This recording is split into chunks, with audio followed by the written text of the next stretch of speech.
Hey guys, it's Kay, and if you're new here, hi, welcome. We discuss true crime cases while doing our makeup, and if that is something of interest to you, we post 1 or 2 times a week, and I would love for you to join us. So today we are going to be discussing the disappearance of Etan Patz.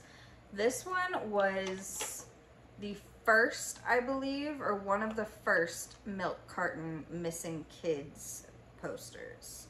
So Etan Patz was a 6-year-old boy who disappeared on his way to the school bus stop on May 25th, 1979. He was one of the first children to have his photo placed on a milk carton and helped launch the Missing Children movement. This is going to be a bit of a shorter case, so hopefully we have time for our makeup routine today.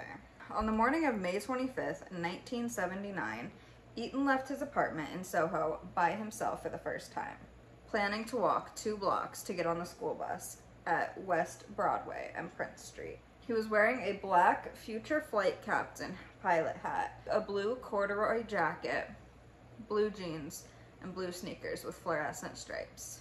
However, he would never make it to the bus. His school teacher would notice his absence, but decided not to report it to the principal.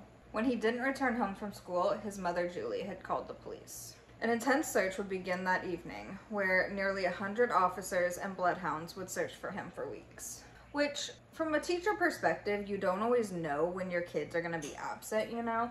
But at the same time, if they were absent and you didn't have, any explanation as to why, I might be a little concerned, especially if he's 6 years old. I'd probably be raising some alarm bells if that was my student. His father, Stanley, was a professional photographer and had a collection of photos of him which would be placed on missing posters and milk cartons. They were also projected on screens in Times Square. Assistant United States Attorney Stuart Graboy received the case in 1985 and identified Jose Antonio Ramos, a convicted child sexual abuser who had been friends with Etan's former babysitters, as the primary suspect. In 1982, multiple boys accused Jose of trying to lure them into a drain pipe. When police searched the drain pipe, they found photographs of Jose and young boys who resembled Etan.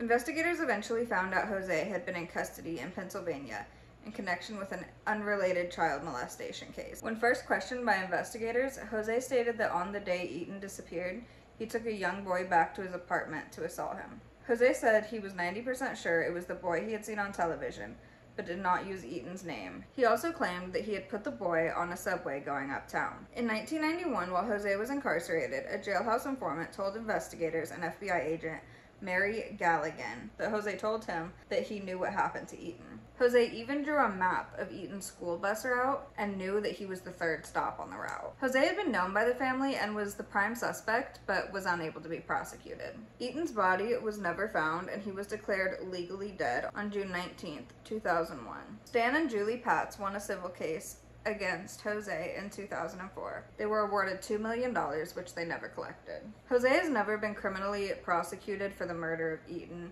but every year on Etan's birthday and the anniversary of his disappearances, Stan Patz sent Jose a copy of his son's missing child poster, and on the back, the same typed message: "What did you do to my little boy?"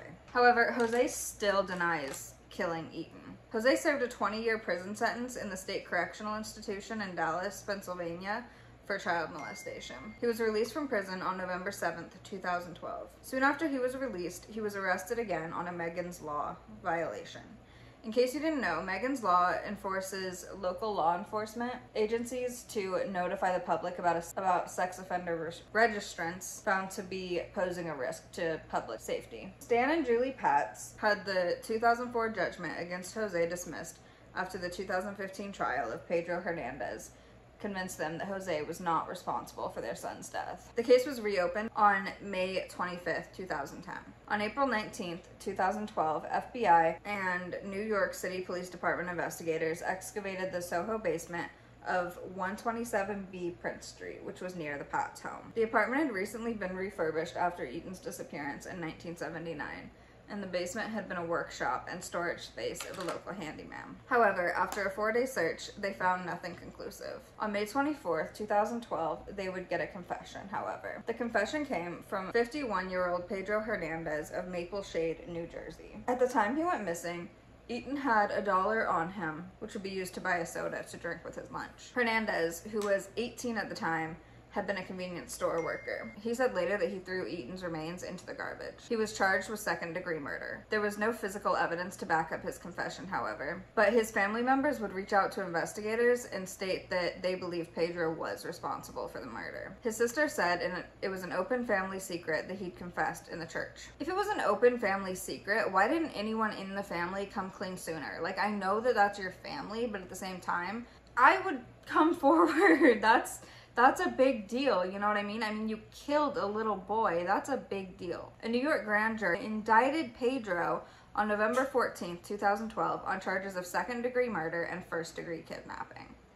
On December 12th, 2012, Pedro pled not guilty to 2 counts of murder and 1 count of kidnapping. In April 2013, however, his lawyer filed a motion to dismiss the case. He claimed that Pedro's confession in one of the nation's most notorious child disappearances was false, peppered with questionable claims, and made after almost 7 hours of police questioning. A month later, New York Supreme Court Justice Maxwell Wiley ruled that the evidence was legally sufficient to support the charges and the case was allowed to move forward. A September 2014 hearing was conducted to determine whether the statements Pedro made before police read his Miranda rights were legally admissible in court. The case resulted in a hung jury in May 2015. A retrial began on October 16, 2016, with jury deliberations in February 2017. On February 14, 2017, Pedro was found guilty of kidnapping and felony murder. He was facing 25 years to life. However, his attorneys were granted a delay to challenge the verdict, and he was officially sentenced to life in prison on April 18, 2017. So that's going to do it for our case on Etan Patz. If you like that case, feel free to leave a like and let me know down in the comments below if there are any other cases that you would like discussed. Otherwise, feel free to subscribe so that you don't miss any future content, and I will see you guys in the next video.